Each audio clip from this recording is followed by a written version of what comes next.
Recap of Episode 1, The Last Exodus. In a world suffocating under surveillance and control, Harold Brennan, a retired engineer turned renegade visionary, unites a hidden network of scientists, teachers, and tradespeople. Their plan? Escape a dying civilization by traveling 10.2 million years into the past to rebuild humanity from scratch. As government forces close in, Harold activates the time machine, sending 468 souls and a trove of supplies into prehistory. They vanish without a trace, leaving behind only a note. Freedom finds a way.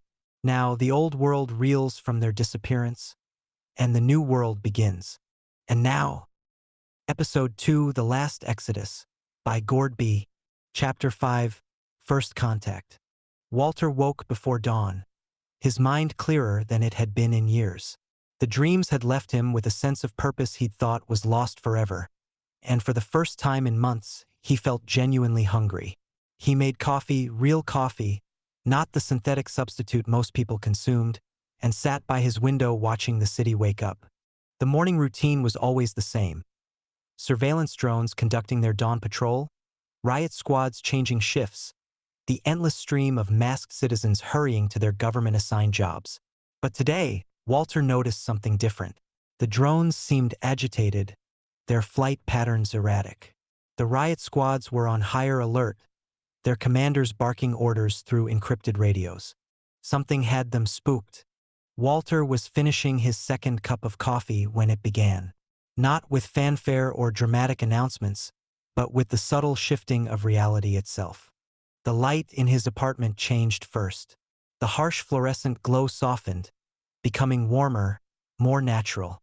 The air seemed to clear, as if some invisible filter was cleansing it of decades of accumulated toxins. Even the constant background hum of the city's machinery seemed to quiet. Then she appeared.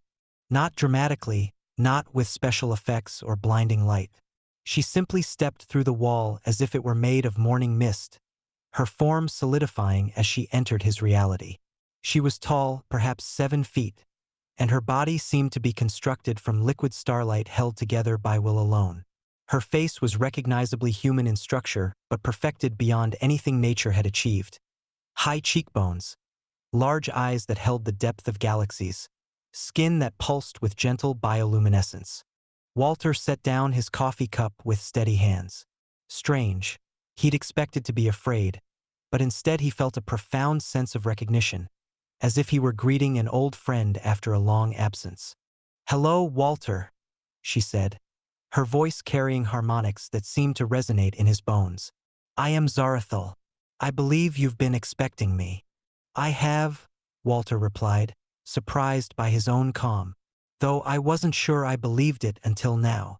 She smiled, and the expression was somehow both alien and utterly familiar. "The dreams prepared you well. Your mind is more adaptable than most of your generation." "Elena's genes," Walter said, understanding flowing through him like warm honey. "She was my great-great-grandmother."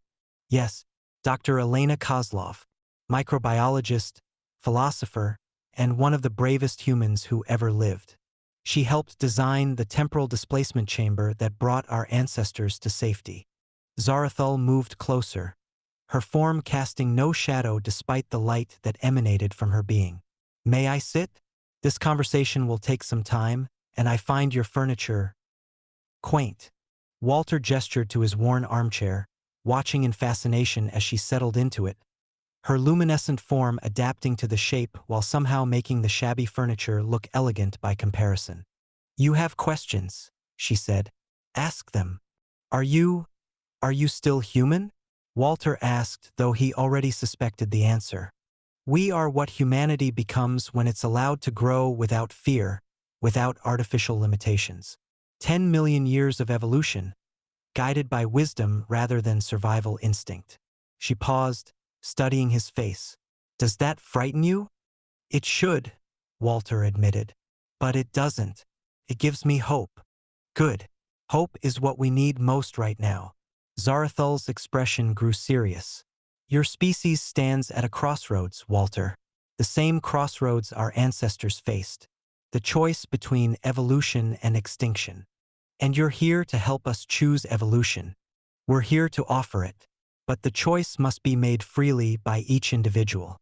We cannot force enlightenment upon a species that rejects it. Walter looked out his window at the city below, with its pollution and oppression and endless cycle of violence. Most people down there can't even imagine a different way of living. They've been conditioned to accept this as normal. Which is why we need intermediaries. Individuals who can bridge the gap between what is and what could be. Zara'thul's eyes seemed to look directly into his soul. Your government is preparing to escalate their control measures. Within 6 months, they plan to implement complete neural monitoring of the population. Thought crime will become literal crime. Walter felt a chill run down his spine. How do you know this? We've been watching, waiting, planning. The same surveillance technology they use to oppress can be monitored from the outside. She leaned forward, her voice taking on urgency. This is humanity's last chance to choose its own path. After the neural monitoring begins, free will itself will become impossible. What do you want me to do? Walter asked, though part of him already knew. Help us identify others like yourself. People who can still think independently, who haven't been completely broken by the system. People who might be willing to risk everything for the chance to become something more. And then we begin the great work. Not the violent revolution your ancestors attempted, but something far more profound. We will offer transformation to those who choose it. Physical, mental, spiritual evolution. The chance to become what the human species was always meant to be. Walter stood up, moving to the window. Below, the city continued its mechanical routine, billions of people trapped in a system designed to crush their spirits. But somewhere in that mass of humanity were individuals who still carried the spark of possibility. The government will try to stop you, he said. They will try, but they are fighting the future itself. Their weapons are designed to destroy flesh and metal. They cannot destroy an idea whose time has come. And if they capture me? If they make me talk? Zara'thul's form shimmered, and for a moment Walter saw her as she truly was. A being of pure energy and thought, vast and ancient and infinitely patient. Then we will find another way, but I don't think they will capture you, Walter Kozlov. Elena's descendant has her courage, her intelligence, and her refusal to surrender. She stood, preparing to leave. I will return tomorrow night. If you choose to help us, have a list ready. People you trust. People who might be ready to hear the truth.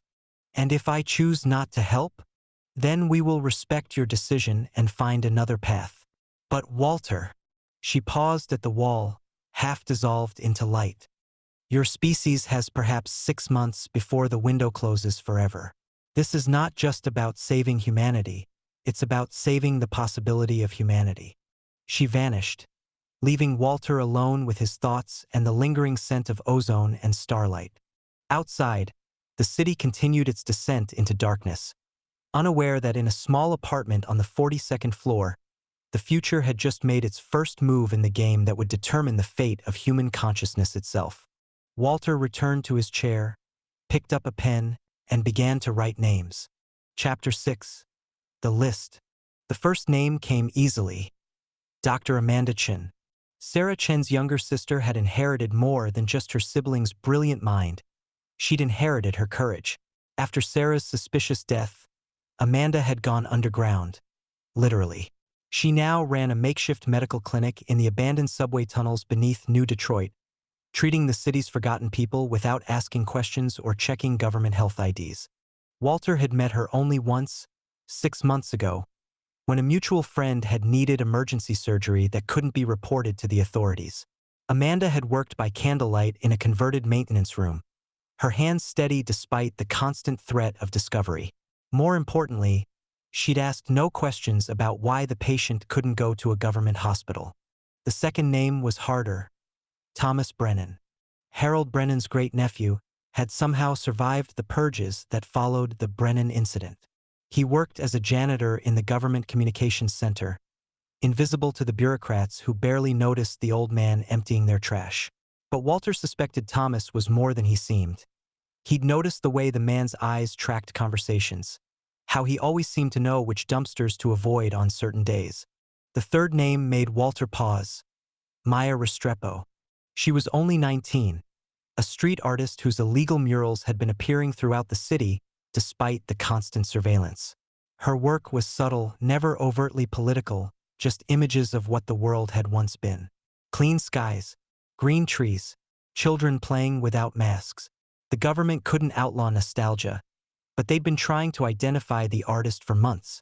Walter had seen her work in person once, painted on the side of a condemned building. It had shown a butterfly emerging from a cocoon, its wings spread wide against a star-filled sky. The image had moved him to tears, the first time he'd cried in years. The fourth name was a risk, Father Michael Santos. The Catholic priest had been officially censured by the state-approved church for his unauthorized interpretations of Scripture. He still held masses in the basement of his condemned church, preaching to anyone brave enough to attend. His sermons never mentioned politics directly, but they spoke of liberation, of spiritual transformation, of the possibility of redemption even in the darkest times. Walter had attended one service, drawn by rumors of a man who still spoke of hope. Father Santos had looked directly at him during the homily, as if he could see the despair eating away at Walter's soul. After the service, the priest had simply handed him a small card with a quote from Teilhard de Chardin. "We are not human beings having a spiritual experience. We are spiritual beings having a human experience." The fifth name was the most dangerous, Colonel Janet Morrison. Director Sarah Morrison's own daughter had been quietly reassigned to a desk job after questioning orders during the crackdown on the university protests. Walter had heard through intelligence channels that she'd been asking uncomfortable questions about the terrorist incidents that always seemed to coincide with government policy changes. It was a long shot, approaching the daughter of the regime's chief propagandist, but something in Janet's service record suggested she might be ready to hear the truth. Her psychological evaluations noted excessive empathy and difficulty with morally ambiguous orders. In the current system, these were character flaws. In the world Zara'thul offered, they might be virtues. Walter stared at the list, his hand trembling slightly. 5 names. 5 people who might be ready to risk everything for the chance to become something more than human. Or 5 people who might turn him in to the authorities within hours of contact. He added a 6th name almost without thinking, Elena Vasquez. The young engineer worked for the city's water treatment facility, one of the few positions that required actual technical knowledge rather than political reliability. Walter had met her at a coffee shop 3 months ago, eavesdropping on her quiet conversation with a colleague about the impossible toxicity levels in the city's water supply. "It's like they want people to get sick," she'd whispered, not knowing that Walter was listening. "The filters could remove these chemicals, but the orders come down from above. Maintain current levels for population stability." The words had stuck with him. Elena had seen the truth behind the system's benevolent facade, had recognized the deliberate cruelty masquerading as incompetence. Walter looked out his window at the city below. Somewhere in that maze of concrete and despair, 6 people were going about their daily lives, unaware that their names now represented humanity's last hope for transformation. 6 people who might be ready to abandon everything they'd ever known for the chance to become something unprecedented. The weight of responsibility settled on his shoulders like a lead blanket. If he was wrong about any of them, if even one person on this list was a government informant or simply too frightened to take the leap, the entire operation could collapse. Zara'thul and her people would vanish back into the quantum foam, and humanity would slide inexorably toward its neural-monitored twilight. But if he was right, Walter folded the paper and slipped it into his jacket pocket. Tomorrow night, when Zara'thul returned, he would hand her this list and hope that somewhere in the genetic memory of these 6 individuals lay the same spark of defiance that had driven Elena Kozlov to choose exile over submission.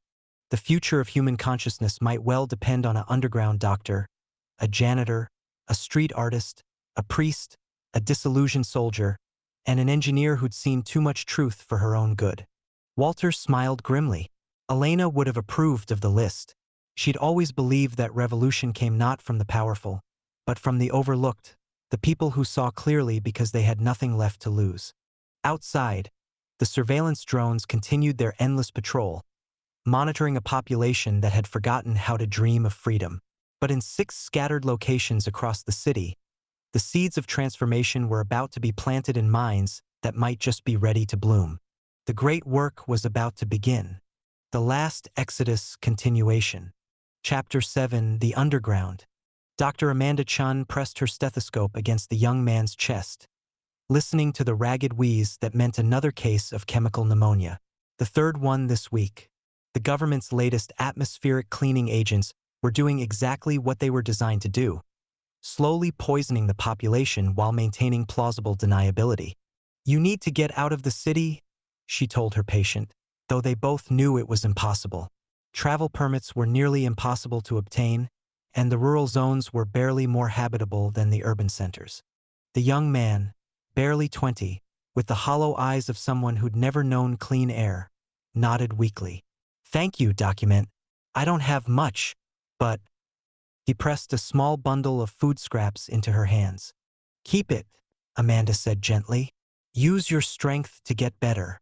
After he left, Amanda sat in her makeshift office, surrounded by the detritus of a collapsed civilization. Medical supplies salvaged from dumpsters, equipment that should have been in museums, and the constant knowledge that every person she saved was just delaying the inevitable. Her sister Sarah would have found a way to fight back. Sarah had always been the brave one, the one who asked dangerous questions and demanded uncomfortable answers. Amanda had chosen a different path, healing instead of investigating, but the result was the same. Sarah was dead, and Amanda was living on borrowed time. A soft knock on her door interrupted her thoughts. She looked up to see a figure she didn't recognize. An elderly man with intelligent eyes and the bearing of someone who'd once held authority. "Dr. Chun? My name is Walter Kozlov. I have a proposition that might interest you." Amanda's hand moved instinctively toward the panic button that would alert her security network. "I don't know you." "No, but I knew your sister." Sarah was asking the right questions before they silenced her. Walter stepped into the light, his hands visible and empty. "I'm here because I believe you're ready to hear some answers." Something in his voice made Amanda pause. There was a quality to it, not desperation, but something deeper. Hope, perhaps, though she'd almost forgotten what that sounded like. "Answers to what?" "To why your sister really died. To what the government is actually doing to the population. To why the surveillance state isn't just watching us. It's preparing us for something much worse."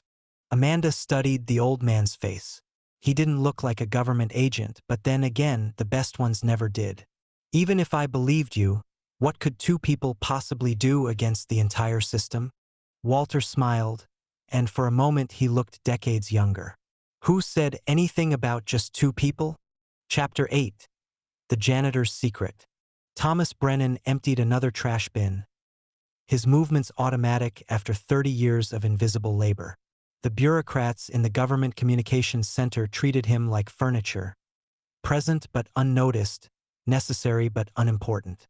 It was the perfect cover for someone who'd spent decades collecting the secrets that fell like leaves from the tree of power. He'd been Harold Brennan's great-nephew, though he'd never advertised the connection. When the purges began after the Brennan incident, Thomas had survived by being utterly ordinary, utterly forgettable.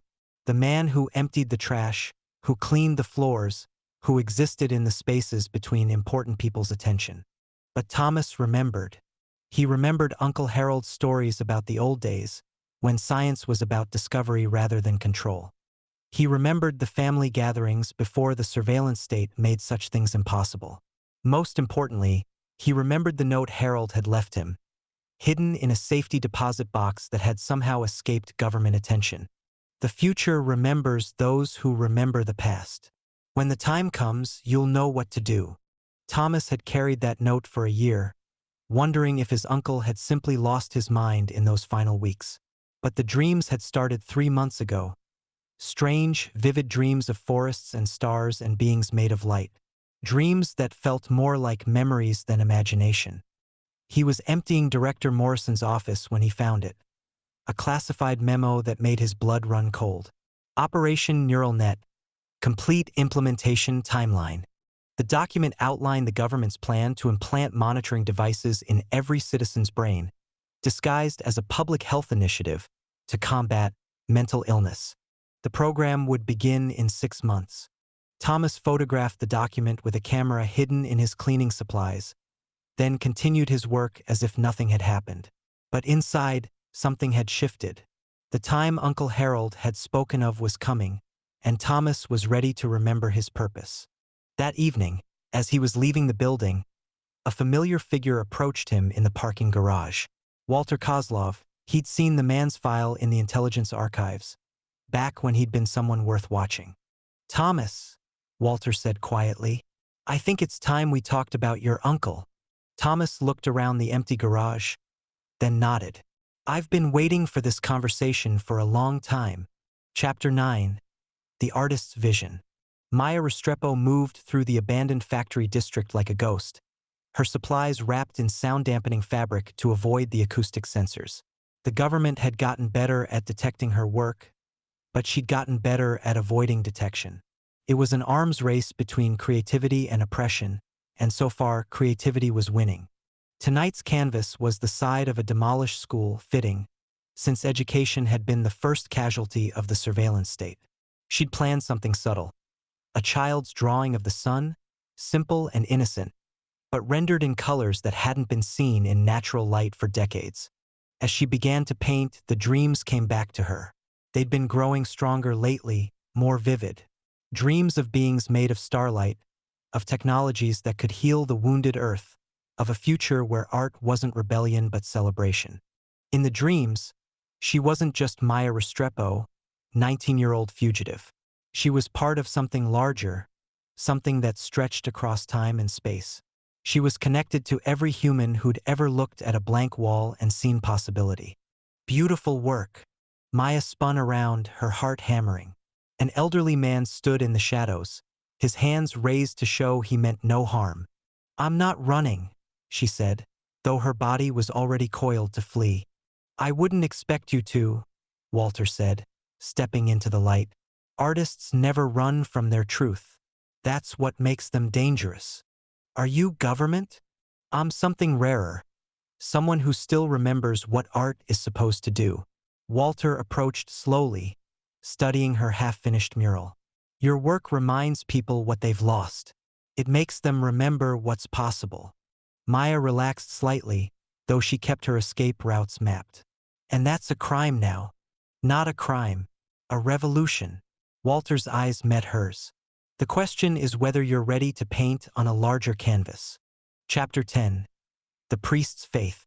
Father Michael Santos knelt in the ruins of his church, the weight of empty pews pressing down on his shoulders like a physical thing.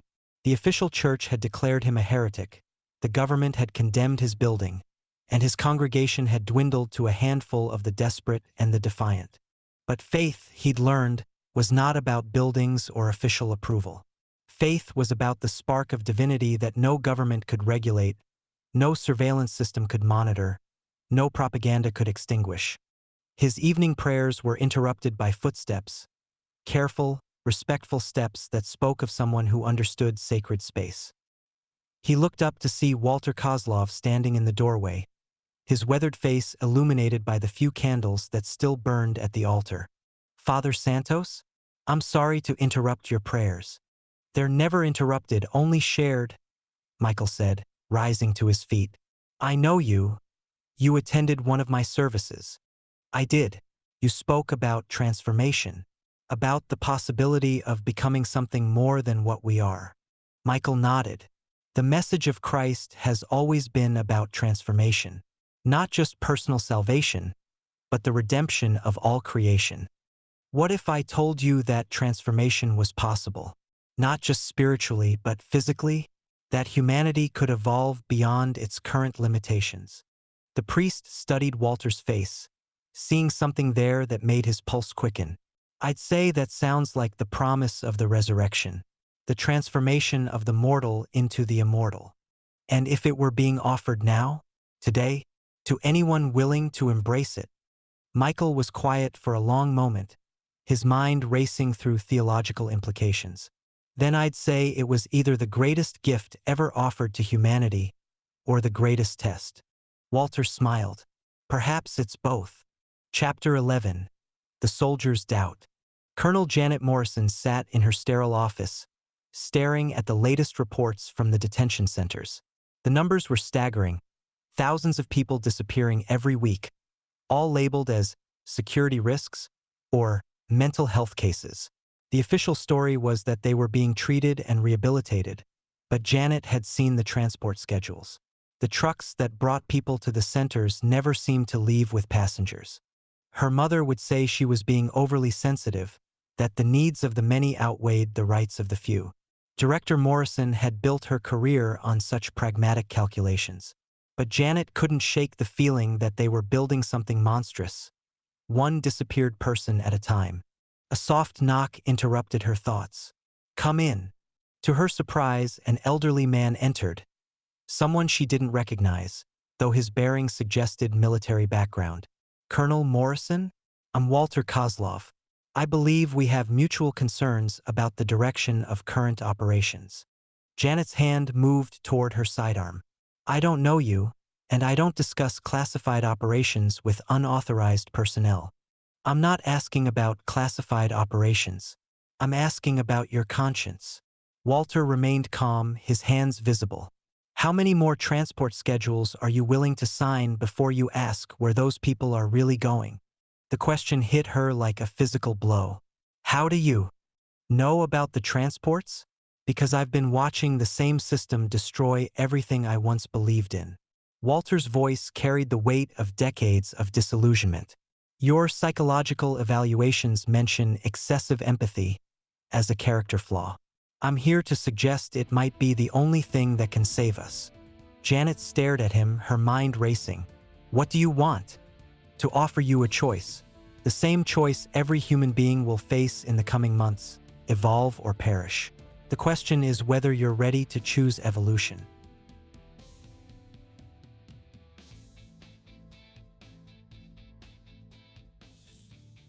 End of episode 2 of The Exodus by Gord B.